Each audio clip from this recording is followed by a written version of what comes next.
May chance na kaya. Si Pagdaman guys, Hindi, makinig ka. Kung gustuhin mo. Uy, una kita doon. Atulog sa ilalim. Ay. Uy, una kita doon. Nakakilig. Gustuhin mo? Kasi, inabot ko yun ng munisipyo. Mananalawi lang ang anak ko na. Anong ginawa mo? Anong ginawa mo, Maro? Munisipyo, DSWD. Hindi naman daw pwede.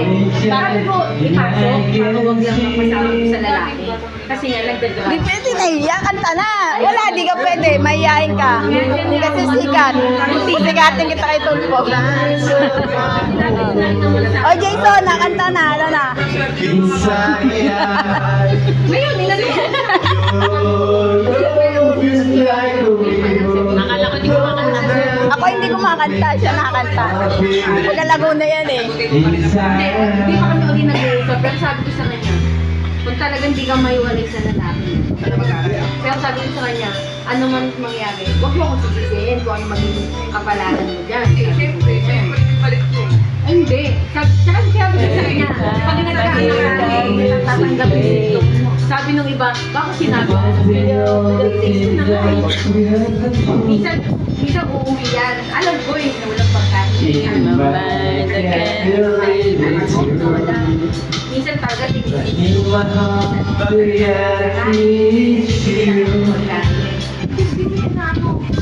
Pero kaya na ako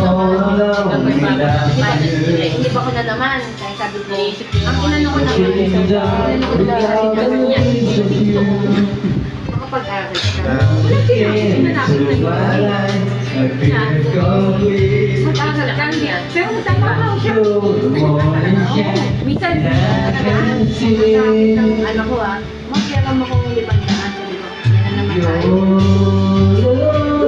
Wala na sa bayan.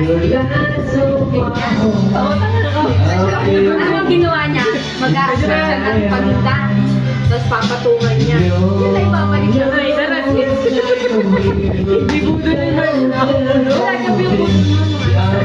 Pwede na. Hindi ako nagkakaroon ng pangkasal sa'yo. Ha? Saan po nakakasal? Nag-avoided ka? Nag-avoided ka? Pakatalong eh. Ano mo masyado kasi? Tuloy namin. Papaluin ko na ng bote. Papaluin ko ng bote. Diba, papaluin ng bote. Ako din magliligpit. Oo naman.